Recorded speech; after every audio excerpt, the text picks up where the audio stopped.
Creo que Bruce fue súper en detalle en todo lo que presentó.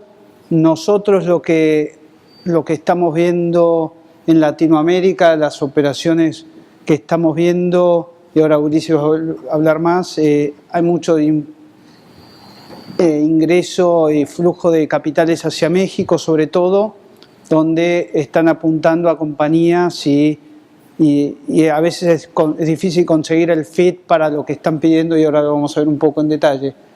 ¿Quiénes son los compradores? Private Equity Funds. También tenemos compañías multinacionales que están ingresando a otros países y están viendo si entran con una startup o si entran comprando ya una compañía funcionando. ¿Y quiénes son los vendedores? Es un poco el ciclo que dijo Bruce. También es compañías que fueron creciendo y llegaron a una escala de nivel y necesitan para seguir creciendo una infusión de capital para poder apalancarse y conseguir fondeo a largo plazo, no solamente cuando se entra en el círculo de securitizaciones, se entra también un círculo vicioso, porque se crece solamente con profit. Entonces ahí es la etapa donde se empieza a pensar en buscar un socio estratégico, un private equity que quiera ingresar, pero mantener el control de la compañía el dueño, ¿no? O, como decía Bruce, también está el caso del cash out, de un plan de retiro, es decir, vengo manejando la compañía durante X tiempo, quiero salir a vender, sé que me van a pedir que esté 2-3 años manejando la compañía, entonces ya trabajé toda mi vida, quiero disfrutar un poco de lo que hice todo este tiempo. Nosotros también después vamos a ver operaciones, deals que se hicieron, sobre todo ahora cuando hablamos de evaluaciones, un poco lo que estamos viendo es en el caso de CIT, que se retiró de Latinoamérica, vimos bastante esas transacciones, hay otras operaciones de venta parciales y también Ulises va a hablar de un IPO u otra forma de captar capital y que es vender parte de la compañía. Bueno, acá falta los multiplicadores, lo que explicaba Bruce antes con respecto a multiplicador de ganancias pasadas, multiplicador de flujo de ganancias futuras proyectadas. No hay una fórmula única, no hay un multiplicador único, es case by case. Y sobre todo también lo que vimos, lo que estamos viendo en esta salida de, por ejemplo, de CIT es que se toma en cuenta el flujo futuro, proyección de originaciones o la matriz de originación que tiene, eso descontada a una tasa que se le puede agregar un premium por los vendors que vienen con sí, management que tiene la compañía, y en nuestro caso latinoamericano, en muchos de los países, entra a jugar, y eso se termina de resolver en los due diligence, es las contingencias. Contingencias en muchos de los países por leyes laborales, después inicio de juicios de empleados con muchos años que se quieren retirar, que es distinto a Estados Unidos, donde hay gente con mucha antigüedad que cuesta mucho dinero si se la tiene que despedir o se quiere ir o quiere llegar a un acuerdo. Y contingencias impositivas, aunque uno piense que lo está haciendo todo bien, capaz viene la fiscalización impositiva y puede encontrar algún resquicio donde uno pensaba que estaba todo en regla y había un gris y eso termina costando dinero. Entonces termina todo eso dando un precio final y es parte de la negociación. Muchas veces se queda con parte de la compañía también el earn-out de otra manera para quedarse tranquilo el comprador, que si llega a aparecer algún muerto en el placar, como decimos nosotros, puede estar cubierto.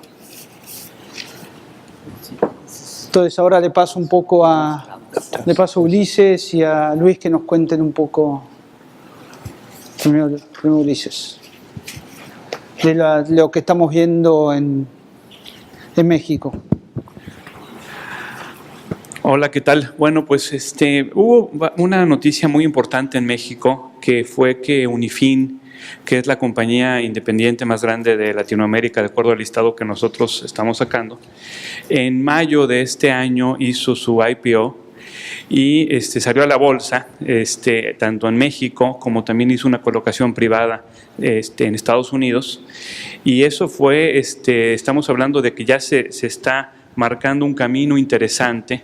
Unifin es una compañía que tiene más de 20 años operando en México, que hace algunos años también tuvo ya una inversión de un fondo y que ellos fueron preparando esta salida a bolsa. No fue algo de la noche a la mañana, ¿no? Tuvo varios años de preparación. Ellos fueron acomodando varias circunstancias de la empresa para que esta salida a la bolsa fuera en el momento adecuado. Y bueno, pues fue un trabajo donde también involucraron a diferentes jugadores, a las calificadoras. Aquí en el chart mostramos, bueno, la fecha fue el 22 de mayo. Fueron 50% de la emisión de acciones, ¿sí? Que fueron, estamos hablando aquí de 112 millones de acciones. El 50% de ellas fueron nuevas acciones y el otro 50% fueron acciones de socios que formaban parte del fondo que buscaba salir, ¿no? Entonces, esa fue la forma, digamos, donde el fondo tuvo ya la salida, su exit strategy. Y, bueno, ¿quiénes compraron esas acciones? Aquí lo interesante, ¿no? Cerca del 38% fueron colocadas en el mercado mexicano, ¿sí?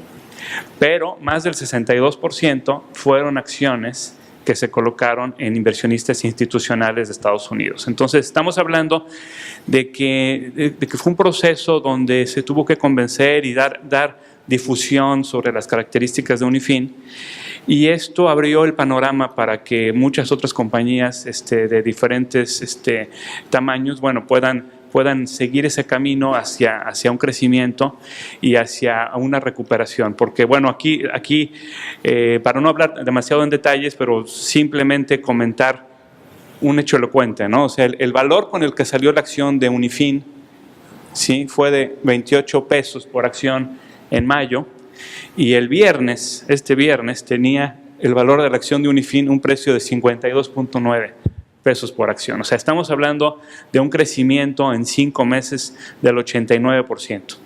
Entonces, el mercado está tomando muy positivamente el que una empresa de leasing como Unifin, que está enfocada en pymes, esté participando. Si hacemos una comparación de este crecimiento en acciones contra el índice de precios al consumidor,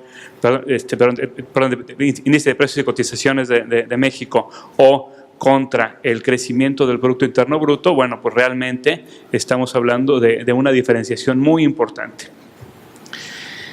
¿Qué es lo que pasa? ¿Qué es lo que estamos viendo? Y bueno, Unifin es un buen ejemplo de lo que podemos hacer. Pero no es el único camino. Ahorita, digamos, pensar de que una compañía independiente salga a la bolsa, bueno, a lo mejor es un brinco muy grande, hay que pasar por pasos intermedios. Y lo que queremos hablar ahora es, hay mucho interés de fondos, de capital y también de deuda, pero principalmente vamos a hablar ahora de capital, por invertir en compañías mexicanas. ¿Y por qué compañías mexicanas de leasing? Y esto es interesante porque, bueno, si se empieza por México, bueno, puede haber otros países que muy pronto también tengan este interés. Hemos sabido también de interés en algunos países de Latinoamérica, pero bueno, yo les voy a hablar de México, que es lo que yo conozco más. Y bueno, ¿por qué está pasando eso? Bueno, primero, obviamente, una consideración macroeconómica que tiene que ver con el riesgo país de México, que es un grado de inversión. Pero no solo eso, Rafael habló al principio del índice de crecimiento que está teniendo la industria de leasing comparado con el índice de crecimiento de los países. Entonces, hay una diferencia muy importante. Entonces, la industria de leasing está creciendo más rápido, y eso para los inversionistas, para los fondos de capital, es algo muy interesante. ¿Por qué? Porque podrían entrar a invertir en una compañía independiente en un horizonte, como comentaba Bruce, típicamente es de 3 a 7 años, de 5 a 7 años, y en ese tiempo, bueno, salir, ellos tener su rentabilidad y para la gente que está como socio de esa compañía, bueno, pues tiene muchos beneficios, ¿no? Muchos beneficios que principalmente lo podemos ver en tener recursos, pero no solo los recursos, sino también tener el know-how de gente que tiene contactos, que tiene experiencia y que puede ayudar a que el negocio de la compañía independiente, bueno, se transforme de un negocio local a un negocio de clase mundial muy rápidamente. ¿Qué otras cosas se ven en México como interesantes? Bueno, y es algo que puede ser común a otros países de Latinoamérica, pues es el gran potencial que tiene el leasing para las empresas pymes. ¿Sí? México es un mercado donde hay una gran cantidad de pymes. Si comparamos el número de arrendadoras y lo contrastamos contra el número de empresas que pueden ser clientes de arrendamiento, hay un potencial muy grande, tanto de nuevos jugadores como de que los jugadores actuales crezcan rápido y que en ese crecimiento haya un buen desarrollo. Y bueno, aquí les puse un ejemplo real de algo que sucedió este año, de un fondo de capital que estaba buscando, bueno, realmente encontrar, digamos, a la novia con la cual casarse y bueno, pues ahí básicamente estos eran los criterios, buscando una compañía que tuviera un portafolio de 40 millones cuando menos de dólares, de 40 a 100 millones era básicamente un capital de alrededor de 7 millones de dólares y una rentabilidad, una rentabilidad positiva que fuera, digamos, consistente, ¿no? Hablamos de una compañía que no fuera nueva, sino que tuviera ya 5 años o más de operación. Es muy importante lo que comentaba Bruce. Bueno, obviamente hay un análisis profundo de, bueno, quién es la gerencia, quiénes son los fundadores, qué tan sólido es el grupo directivo, cómo está la parte de procesos, sistemas, ¿sí? Que sea un modelo exitoso, que tenga foco en las empresas pequeñas y medianas, que es lo que comentábamos, que hay mucho crecimiento, y sobre todo, bueno, que tenga el potencial de una vez ya teniendo más recursos y teniendo más apoyo, bueno, que esa compañía se transforme rápidamente en una compañía que pueda tener un valor mayor y que traiga tanto para los socios originales como para el fondo, bueno, pues ahora sí que la ventaja de crecer, ¿no? Entonces, aquí es la reflexión de, bueno, de qué hay que hacer nosotros y bueno, más que nosotros, porque, bueno, nosotros somos consultores, y esto va un poco más dirigido a los directivos y a los socios de compañías independientes, qué es lo que tienen que hacer ya para que el valor de esa compañía, bueno, pues obviamente mejore, ¿no?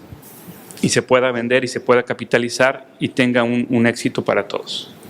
Aquí lo que pusimos fue básicamente los pilares de valor que una compañía tiene que cuidar, o sea, una compañía de leasing, el tener una propuesta única de valor, una estructura de ventas, cultura de riesgo, la parte de políticas y procedimientos operativos, pero sobre todo también una visión estratégica, el tener innovación, poder retener el buen talento y bueno, pues cuidar mucho la cartera y la calidad de los ingresos, ¿no? Entonces, esto, bueno, podría sonar teórico, pero a mí me gusta y en este momento voy a pasarle la palabra a Luis Arrieta, que él es el presidente de ABC Leasing y que es alguien que ha vivido, digamos, desde la perspectiva de socio, pues ese crecimiento de ABC Leasing, que es una empresa que tiene más de 10 años y que está transitando por ese camino de encontrar, digamos, una posibilidad de crecimiento a través de un fondo.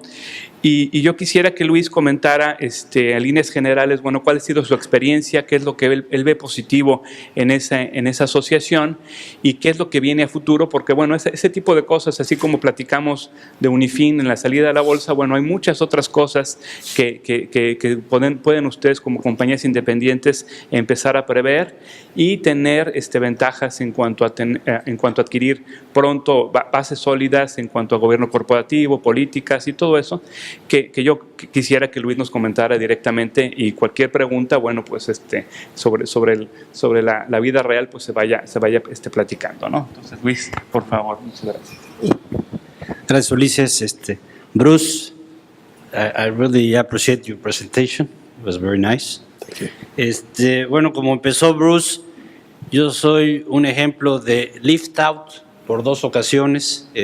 Siempre había estado en la parte institucional y finalmente hace 10 años decidí que era momento de hacer algo por mi cuenta, junto con otros compañeros que también eran gente que había salido de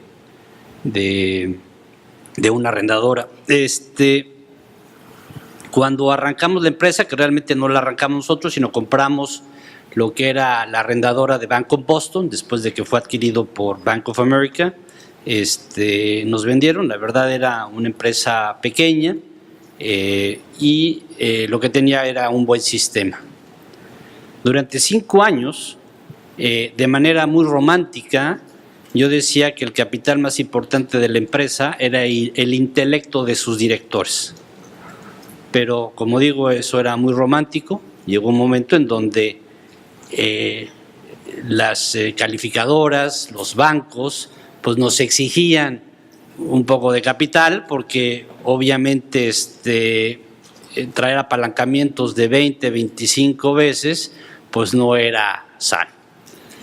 Mucha de la cartera que nosotros desarrollamos durante ese tiempo la vendíamos a las instituciones financieras bajo un esquema de factoraje sin recurso, esto con objeto de no presionar el capital. Así lo hicimos hasta, como digo, en el año 2000, principios de 2011, que hicimos una primera emisión al mercado bursátil de certificados, y pudimos levantar en ese momento el equivalente a $20 millones. Fue muy exitosa y a lo largo de todo este tiempo hemos seguido haciendo. Llevamos 5 emisiones y actualmente tenemos colocados en el mercado 1,000 millones de pesos, y el capital sigue siendo el mismo. Bueno, ha ido incrementándose obviamente por parte de la rentabilidad que ha tenido la empresa. Pero llega un momento en donde, por sanidad de la empresa, como decían por ahí, el cambio es el precio de la sobrevivencia. Y entonces, la verdad es que la empresa tenemos que buscarle poner una posición más sana. Y entonces, hace un año nos decidimos que teníamos que vender parte a un fondo de inversión. Cuando lo decidimos, para nuestra sorpresa, nos encontramos que había muchísimo apetito y muchísimas empresas, ¿sí?, muchos fondos de inversión interesados en el mercado. Entonces, primera lección, cuando salgan a querer vender parte de su capital, es ustedes tienen que pedirle al fondo de inversión cuál sería su carta de términos y condiciones. Esa carta de términos y condiciones, nosotros con poca experiencia fuimos y se la dimos a las calificadoras. Muchas veces los fondos de inversión establecen ciertas cláusulas que, en vez de que sea capital, realmente es pasivo, es una deuda. Y entonces, cuando llegue el momento de que los califiquen, esa inversión los van a calificar como si fuera deuda. Y entonces el apalancamiento es todavía peor. Nos encontramos ejemplos de fondos que nos decían: mira, yo en 5 años voy a salir a vender y si no obtengo esta rentabilidad, me lo pagas con la parte de tus acciones. También altísimo riesgo. Finalmente, después de hacer todo este muestreo de compañías, nos decidimos por una. Ahí, como dijo Rafa, antes de firmar el acuerdo de, bueno, sigamos adelante, fuimos a conocer el carácter de estas gentes, a vernos, a conocernos, estar en sus oficinas, visitar quienes estaban y, la verdad, tratar más con ellos. Una vez firmado, y vale la pena hacer mención que en el caso de Unifin vivió con un fondo de inversión antes de su IPO durante 5 años. Entonces, de alguna manera, para nosotros Unifin es un modelo de éxito, sin lugar a dudas, ¿no? Y lo que estaríamos buscando es tratar de seguir por esos caminos. Una vez que firmamos, la verdad es que no sabíamos lo que estábamos haciendo, pero llegó el famoso due diligence. En este due diligence llegaron 3 firmas de asesores una de auditoría, una legal y una de negocios. Y señores, prepárense para que les pregunten todo. Se meten en todo.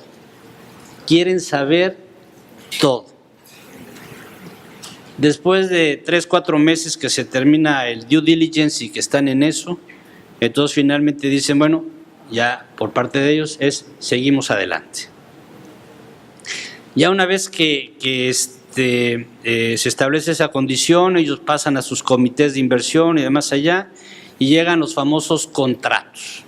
La asamblea de accionistas para el incremento de capital, los nuevos estatutos para establecimiento de consejos, etcétera, etcétera, y el famoso acuerdo de accionistas. Y en ese acuerdo de accionistas viene una parte que le llaman reps and warranties.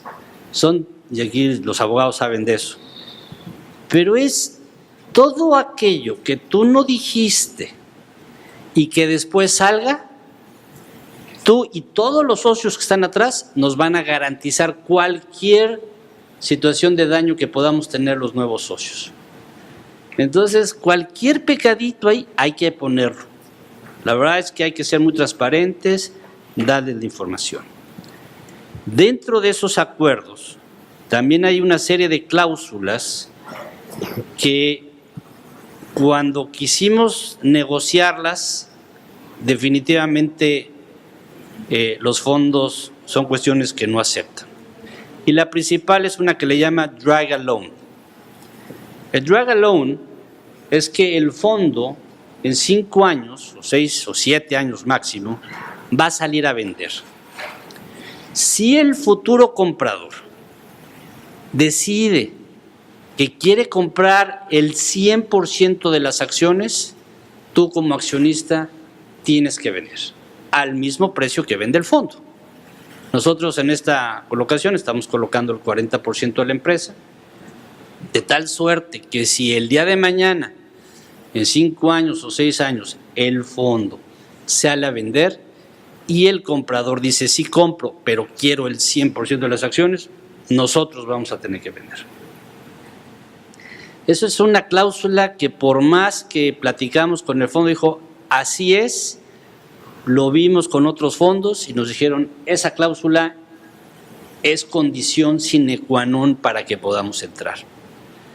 Y esa misma cláusula la tenía, de hecho, Unifin, y lo que logró hacer Unifin precisamente fue el IPO. Ese 50% que hablan de las acciones institucionales que se vencieron de los socios actuales era precisamente el fondo. O sea, el fondo en ese momento sale y los socios, o el socio, o los socios principales de Unifin se mantuvieron bajo el control de la empresa. Entonces, una salida obvia en un momento dado es el hecho de poder colocar tu empresa en la bolsa, seguir manteniendo el control y darle una mejor perspectiva. ¿Qué ventajas vemos nosotros ahora? Una vez nosotros estamos prácticamente con los contratos a punto de firmar, tenemos nuestra junta de consejo el día 26 de noviembre y en esa junta ya se resolverá la firma. De entrada, lo que nos dicen las calificadoras es con esta inversión de capital, la empresa tendría ya un investment grade, ¿no? Lo cual nos permitiría poder hacer emisiones directamente en el mercado de forma directa, ¿sí? Sin tenerla que hacer a través de un sistema de securitization o de derechos fiduciarios. Definitivamente nos da la ventaja de ser una compañía más institucional, el que nos vean más ojos y vigilen más la operación de la compañía, para nosotros lo consideramos como algo positivo. Y sí esperamos que en 5 o 6 años podamos ser otra empresa mexicana que se coloque en el mercado bursátil. Esa es toda nuestra intención, para eso estamos trabajando. Creo que Unifin es un buen ejemplo. La verdad es que el mercado mexicano en cuestiones de arrendamiento está siendo dominada hoy en día por los bancos, ¿no? Después de que BBVA compró a Facilleasing, Hoy en día BBVA pues es una empresa que tiene cartera por arriba de los 20,000 millones de pesos en arrendamiento puro, Banorte, Banregio, ¿no? Luego vienen las arrendadoras cautivas, ¿sí? Luego vienen un par de arrendadoras extranjeras, como es CSI, CHG, y luego vienen, o venimos, ¿no?, varias arrendadoras pequeñas, con excepción de Unifin, que como digo, se coloca ya como una de las principales. Hay enorme espacio para poder crecer y poder competirles a los bancos. Yo siempre he dicho que el perfil del arrendador es muy diferente al del banquero. Yo creo que las gentes que estamos en este negocio, si podemos institucionalizar, tener gobiernos corporativos, sistemas que nos permiten hacer más ágiles, definitivamente tendremos cabida en un futuro, siendo empresas bursátiles, públicas, que tengan buen éxito. Muchas gracias. Gracias. Gracias, Luis.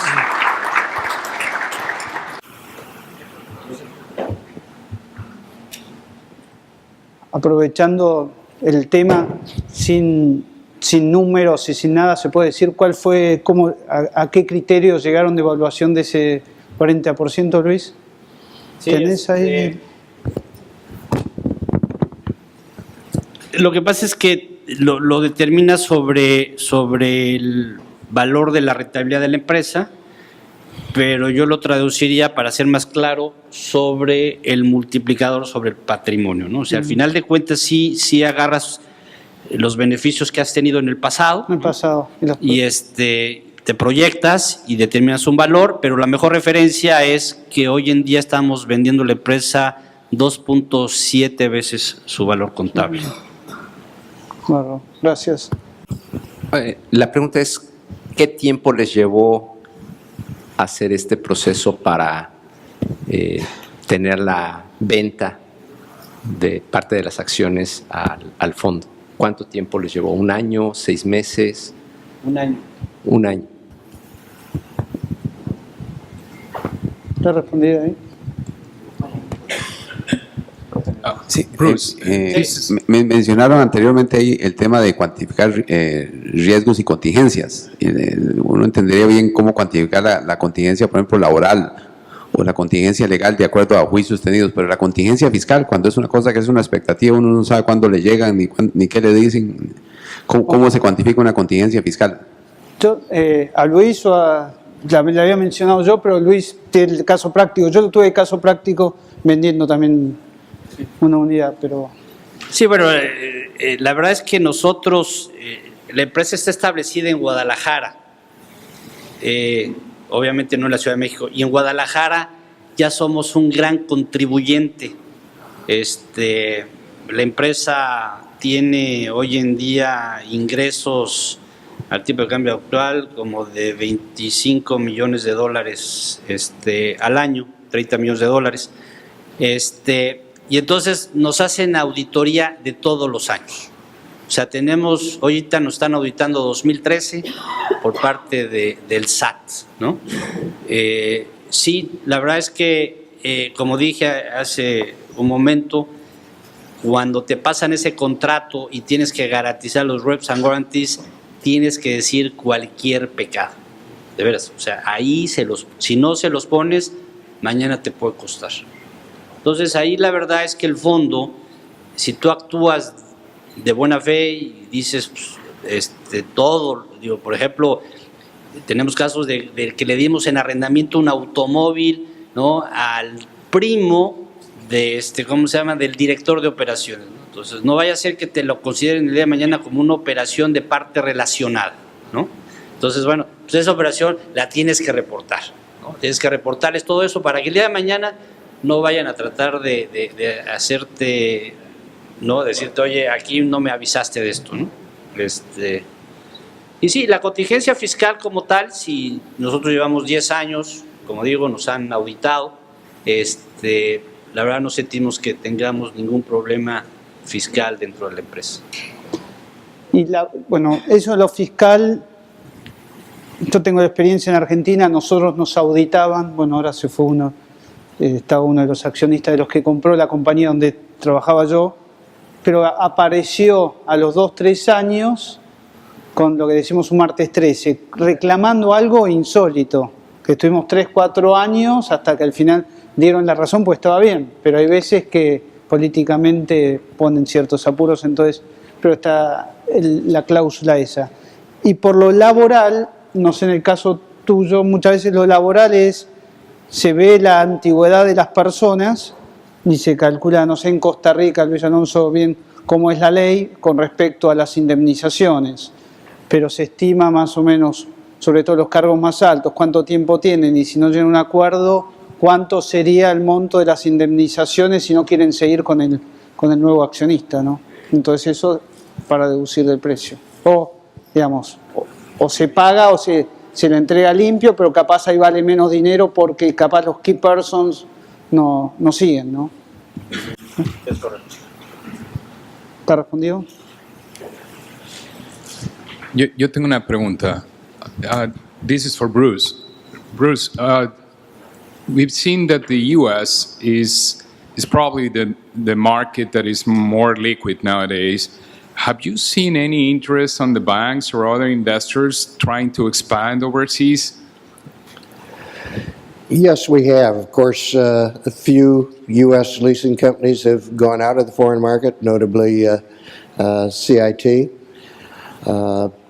But particularly vendor-oriented leasing companies have gotten some demand from their vendors to follow their vendors. That's probably Mexico being the biggest degree of interest, where U.S. leasing companies have been looking to find affiliations or strategic alliances with Mexican leasing companies so that they continue to service their vendors. The U.S. market has been particularly strong in leasing in the last couple of years, so we haven't seen nearly as much interest in foreign expansion as we had at one point in time. But I think certainly the Latin American market is one that could be ripe for U.S. expansion in leasing, and certainly in some of the private equity groups have looked at the Latin American markets for leasing acquisitions. Gracias, Bruce. Gracias.